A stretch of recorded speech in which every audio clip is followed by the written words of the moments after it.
Siapa yang tidak kenal King Arthur, sosok raja legendaris dari Britania yang namanya menggema sepanjang zaman. Tapi, apakah dia benar-benar ada atau hanya tokoh dalam dongeng? Hari ini, kita akan mengupas tuntas misteri di balik legenda King Arthur. Kisah Arthur pertama kali muncul dalam tulisan-tulisan kuno sekitar abad ke-9 seperti dalam Historia Brittonum. Di situ, ia digambarkan bukan sebagai raja, melainkan sebagai seorang panglima perang gagah berani yang memimpin bangsa Britain melawan invasi Saxon.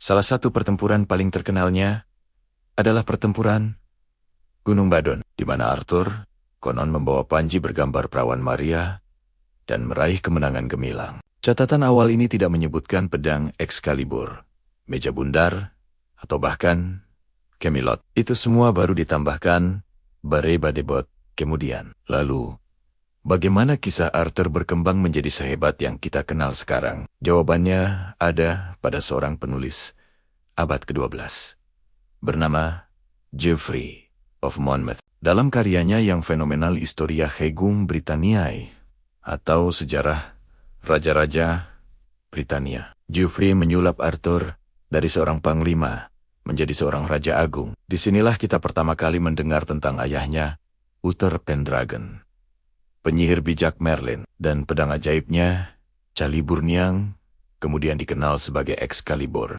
Geoffrey menceritakan bagaimana Arthur menyatukan seluruh Britania, bahkan menaklukkan sebagian besar Eropa.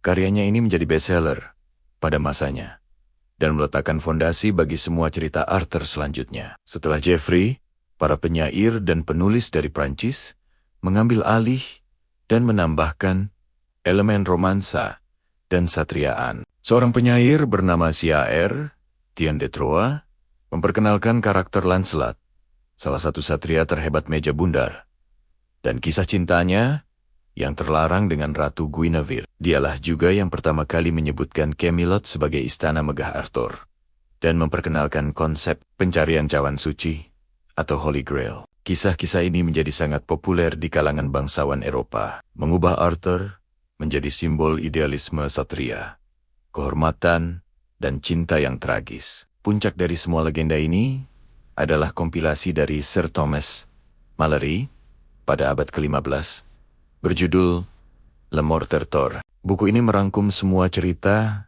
yang ada mulai dari kelahiran Arthur yang ajaib, penarikan pedang dari batu, yang membuktikan takdirnya sebagai raja pembentukan, satria meja bundar petualangan mencari cawan suci, hingga pengkhianatan oleh Lancelot dan Mordred yang menyebabkan kejatuhan Camelot dan kematian Arthur dalam pertempuran Jamlan. Malory memberikan akhir yang pahit namun epik, di mana Arthur yang terluka parah dibawa ke pulau mistis Avalon untuk disembuhkan, dengan janji bahwa ia akan kembali saat Britania paling membutuhkannya. Jadi, apakah King Arthur nyata? Secara historis, buktinya sangat tipis. Tidak ada catatan kontemporer yang menyebut namanya. Banyak sejarawan percaya bahwa ia mungkin terinspirasi dari beberapa tokoh nyata atau merupakan gabungan dari berbagai pahlawan lokal. Namun, ketidakpastian inilah yang justru membuat legendanya semakin kuat. Arthur bukan sekadar tokoh sejarah.